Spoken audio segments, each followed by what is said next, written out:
Bonsoir à tous. Là, c'est le retour. Retour des débriefs sur Paname, bronzé. Et avec ce que j'ai vu ce soir, ça ne peut être qu'un bon débrief. C'est pas possible.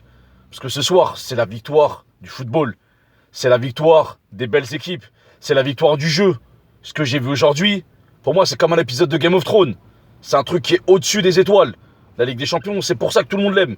Pour ce genre d'émotion. Et ce qu'on a vu ce soir, celui qui me dit, même en tant que supporter d'une autre équipe, s'il n'a pas kiffé, je ne sais pas quoi lui proposer de plus en termes de football. Parce que là, c'était un degré très très important. Je commence par le Barça. Barça qui a fait la différence. Bien évidemment, même si pendant les 10 premières minutes, ils ont bien été pressés, ils ont été mis en difficulté par United. Mais si tu marques pas contre le Barça, t'es puni tout de suite. Et t'es puni par le meilleur joueur du monde actuellement. Parce que Léo Messi, il a encore marché sur l'eau pendant tout le match. Il aura tout fait. Petit pont, crochet, but. Ça se voit quand ils jouent contre Messi. Ils ont peur de lui, ils reculent tout le temps. Donc ça, c'est indéniable. Ensuite, quand tu as un milieu de terrain qui règne comme ça, tu ne peux que gagner le match. Arthur, extraordinaire. Rakitic, au four et au moulin. Busquets, en place, toujours comme d'habitude. Et derrière, il faut en parler. L'Anglais, il a pris la place de Umtiti sans qu'on voit la différence. Piqué, ça fait 4 mois, il règne en maître. Ter Stegen, quand il a le ballon, je suis serein. Tout se passe bien. Suarez, il a fait les efforts nécessaires. Coutinho s'est réveillé. Enfin, là, maintenant, on peut voir du vrai football. Donc le Barça, avec cette équipe-là, et avec un Messi comme ça, ils sont imbattables. Ils doivent gagner avec des champions normalement. Je dis bien normalement. En face, United, trop fébrile, trop stérile. Très peu de frappes cadrées, très peu d'occasions créées. De Gea qui encore ce trou comme si c'était pas la première fois. Il a fait la même chose en Coupe du Monde. Donc voilà, on va pas donner plus d'informations. Derrière, c'était léger. Devant, moi je me suis dit qu'ils allaient faire la différence avec les mecs sur les côtés, que ce soit Anthony Martial ou Jesse Lingard, qui allait apporter de la vitesse, avec un Pogba qui allait apporter du lion, et c'est pas ce qui est arrivé. Effectivement, ils ont été pressés, ils ont été pris à la gorge par le Barça. Ils méritent de perdre. Donc voilà, c'est ce que j'en pense. Dans l'autre match, quelle surprise, quel rafraîchissement pour le monde du football que l'Ajax passe. C'est logique et mérité.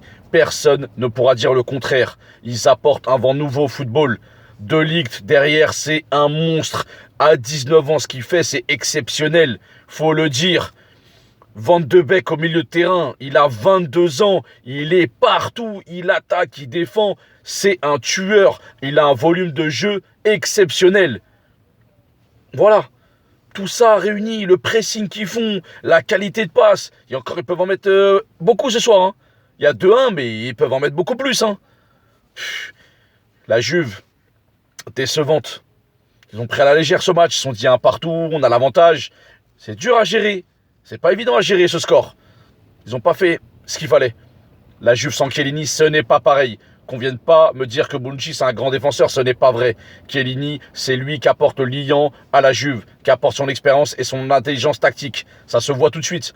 Parce que ce soir, à part Pjanic, qui a fait un super match, qui aurait mérité plus, Szczęsny, qui a retardé les échéances, Cristiano qui a essayé, qui a encore marqué, qui a fait la différence.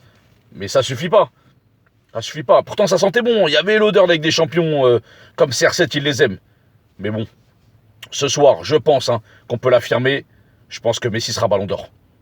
Je pense que même si, en demi-finale, ils se font sortir par un Liverpool ou un Porto, je pense que Messi aura le Ballon d'Or. Parce que ça y est, il a montré et démontré.